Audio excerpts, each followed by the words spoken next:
Hello everyone, this is Anu. Welcome to my YouTube channel. Today I am going to discuss a new topic regarding the Docker container. Maybe you have experienced some issue like how you have faced an issue. It is working on my computer, but it is not working on others' computer. Okay. In this video, we will understand what is Docker and how the Docker work internally, why companies love the Docker platform very much, and how can we run an application anywhere using the container. So, Docker is the containerization platform. It packages application dependencies, libraries, runtime, and configuration, and runs consistently anywhere. Anywhere that means I can create a Docker container in my laptop. It's going to work anywhere in the world. Any operating system can operate. Simply means everything needed for an application is packaged inside the boxes, so it work anywhere in any platform, software platform. In this is in any operating system, it will work. Problem before Docker, different OS environment will have different configuration setup. And dependency conflicts are there. Suppose if I have developed my application on Windows platform, it's not going to work. Maybe it's not going to work on the Linux platform or some other machine which have different OS or different application supporting software like Python package, or if I had developed the application Python 2.7 or 3.1, it may not be working with other machine which is installed with Python latest version or something. And it work locally on my machine, but it may not work on the different machines. Okay, so there are a few concepts we need to understand regarding the Docker. Basically, what is Docker? What is Docker Hub? What is image? What is container? And what is volumes and what is Docker Net? We are going to cover all these things on this video. Okay. So what is a container? Container is a lightweight application. It's isolated, it's portable, and it is fast. What is the difference between container and virtual machines then? The Docker containers are lightweight, whereas the virtual machines are heavy. And the Docker containers share the host operating system, whereas in virtual machine, it's a separate operating system altogether. If you see in earlier time, we used to boot the virtual machines from scratch, and we need to give a lot of resources for the virtual machines. It will consume our RAM, it will consume our CPU, and all those things uh, need a lot of resources. And if you consider the Docker, it is fast boot and fast startup, whereas in virtual machines, it's slow startup. And the Docker containers use less memory as compared to the virtual machines. Um, we have to understand few things how this Docker work internally. There are a few concepts we need to understand how this Docker is working internally, especially where if you consider this Docker, there are few things which is working internally to give the service functionality. One is Docker client. The next one is Docker daemon, Docker images, Docker container, and Docker registry. Okay. Okay. And the internal architecture of a Docker client. Docker client will give the request to the Docker daemon, that is Docker D. Then it will pass the communication to the container D, that is the container application. It will eventually run the run C, that is the internal working running commands, and the Linux kernel features. Okay, Docker client. If we run Docker run Nginx, it will pass that. It's a command interface. It will pass that command to the internal Docker container D, that is the Docker daemon or container D. What the container D will do at that time? It will pull the image, create the container, and manages the networking, handles the storage, and control the container lifecycle altogether. Okay. Once it is done, it will pass to the container D. Container D is it will manage a container lifecycle, image transfer, and snapshot and execution management. And then the communication pass to the run C, the actual container creator. The run C, that eventually the container D, it will eventually call the run C. And run C is directly interact with the Linux kernel features and where the real container magic will happen. Okay, Linux kernel features. There are few Linux kernel uses, kernel features the Docker is using. The first thing is namespace that is used for the isolation. The second thing is called the C group or control groups, and the third one is called the union file system. Okay, let's see one by one. Namespace it give the Linux namespace it give the isolation from the host OS, and it is having its own PAD, it has its own network, it has its own file system, and inter-process communication, and host name, and separation user groups. And C group means control group. Control group means yeah, for each Linux container is a Docker container. It is having its own CPU usage, RAM usage, disk IO, and network bandwidth. If you specify Docker run memory 512 MB Ubuntu, it will run a Ubuntu machine. It's just only 512 MB RAM. It won't go beyond that. Okay, next thing is union file system. It's a layered image. Docker images use a layered file system. A common storage is overlay file system, AEFS file system. Okay, these are the major architecture, internal architecture of um, a Docker file system. Let's go ahead and see this Docker Hub and how we can install the Docker desktop in our Docker system and create a Docker file. This is the Docker desktop website. We can download this Docker website. There's options available for Mac, Windows, and Linux. We can go ahead with the MD64, how 64 version. Already installed this application. Let's in my machine. This Docker desktop is already installed. In this case, it may give error or it's already installed. So, you want to replace the current version?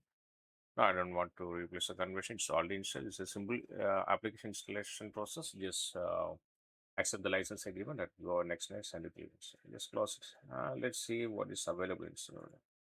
It's already available here. We're opening the Docker desktop here. See, a lot of containers are running in this machine. Here we have this terminal option available.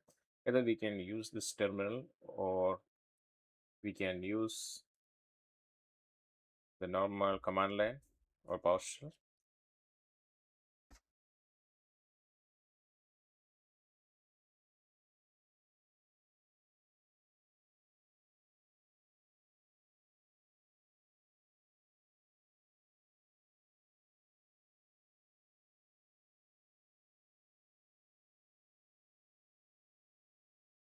Docker, if you type Docker, it will give all the available commands, and Docker PS, it will give if there is any running command, running containers are there, or it will give the list of running command. Let's see what is the Docker version.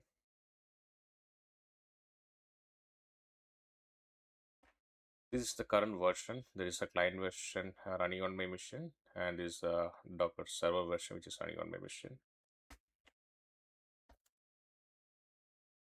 This will give the information about the Docker which is installed on this machine.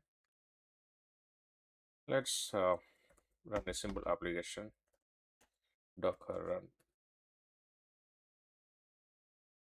run hello world. Hello from this hello from Docker. This message shows that the installation appears to be working correctly. Okay. So let's see a few basic commands regarding the Docker. Well, the first thing is try to pull some image from the Docker.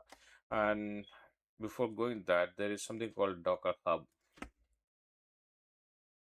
Docker Hub is just like a GitHub, but this is for the Docker. We can create a Docker image and we can push our image into the Docker, and we can make it public, and anyone in the world can download those Docker images and start using it.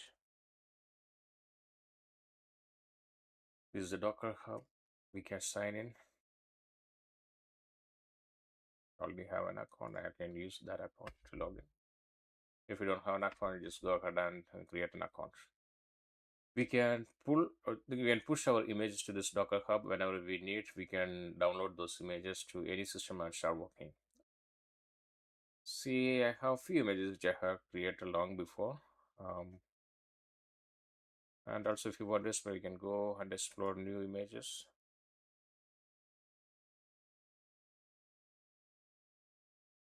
If you want to search any image for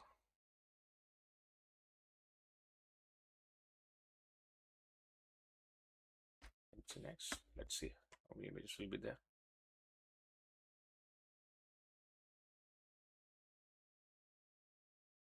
Close few windows. It's taking too much time to respond.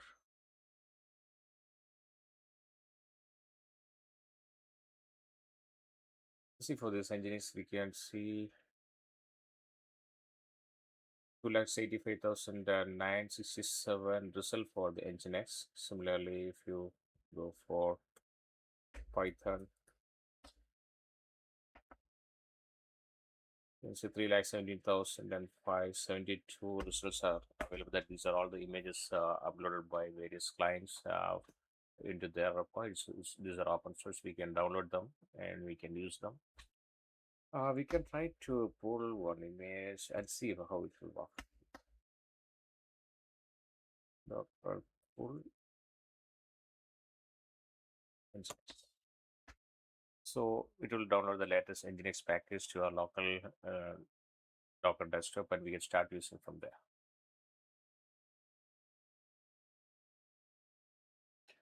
It will take some time to finish.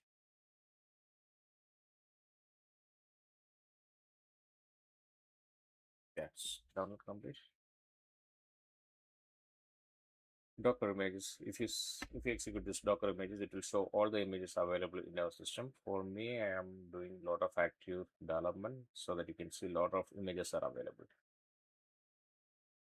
And if you want to see any running commands, we can execute Docker ps command. As of now, nothing is running. PSFNA, it will give all the commands, all the running, or it is already killed containers are there. It will show all the images, all the Docker process. If we want to run the Nginx, which we had just downloaded, Docker run. Let's clear the screen and then Docker run Nginx. Let's start running that process.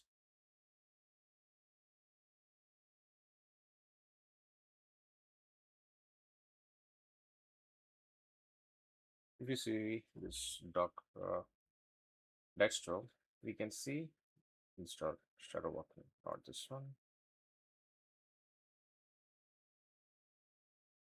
Nginx started working. Okay. And from there, if you want to stop, you can just say Control C. It will exit. And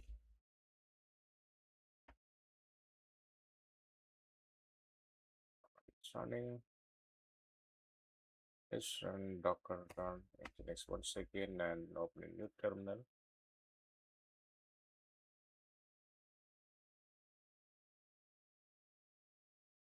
Docker ps. We can see this Nginx is running on my machine. Suppose if you want to stop this container, then Docker stop content ready. We can either we can give this content ready, or we can this name. Now we just stop. If you go to the shell, it is already exited. And if you want to start that container, then again from stop we can type start. Please start the container ready. And if you go ahead and see the desktop, we can see it was started. Another command is suppose if you want to let's stop this container and ps Docker images. You can see a lot of images are there. I just want to remove the Nginx which I have downloaded a few minutes before.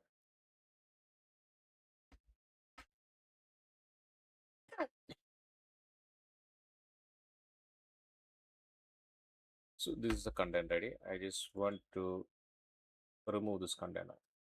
Okay.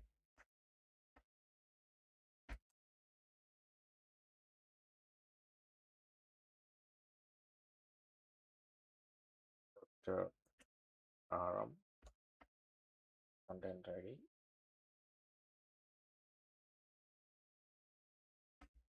It will remove that content. It won't be available.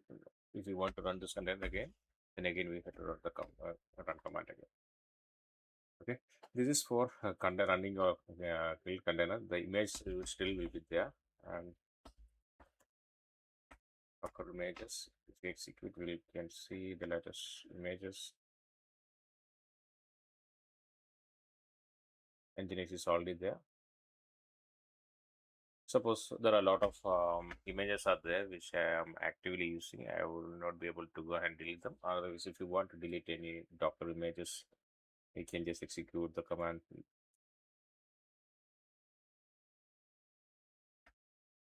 Docker rm command we can use. Then we can use the container ID.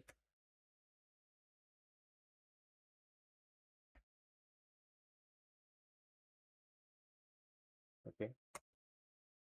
So D1 nodes is container. Container is not available.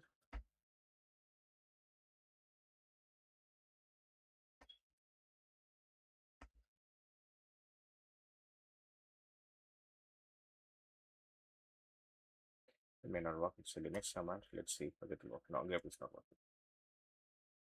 Let's try to see the images there.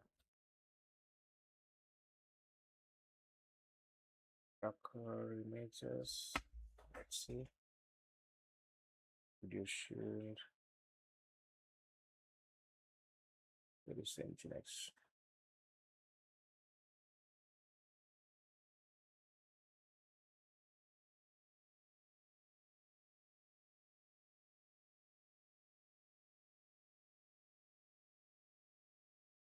Docker RMI to remove the image. Let's see whether it will remove no response.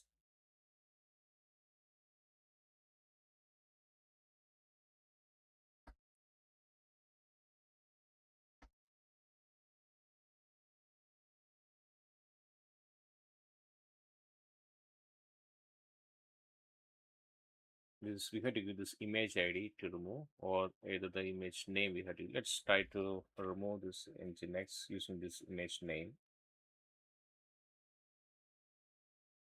Docker RMI.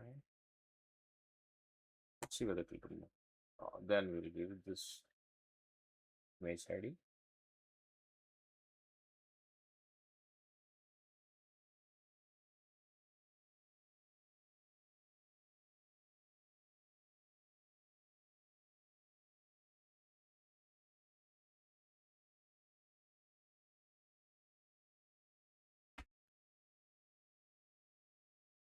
Image is being used. That I think the image is actively used in any of the containers, so it is not allowing me to delete this container. Otherwise, if you want to remove any image from the system, you just execute docker rmi, that is remove image, and the image ID. And these are the basic commands related to Docker. Moving forward, I'll be creating more videos regarding how to use this Docker file and Docker compose and all. And I will try to create new images and show you how we can use this other commands, all the detailed commands which we can use regarding to the Docker. This all about this video. Thanks for watching this video. Have a good day. Bye.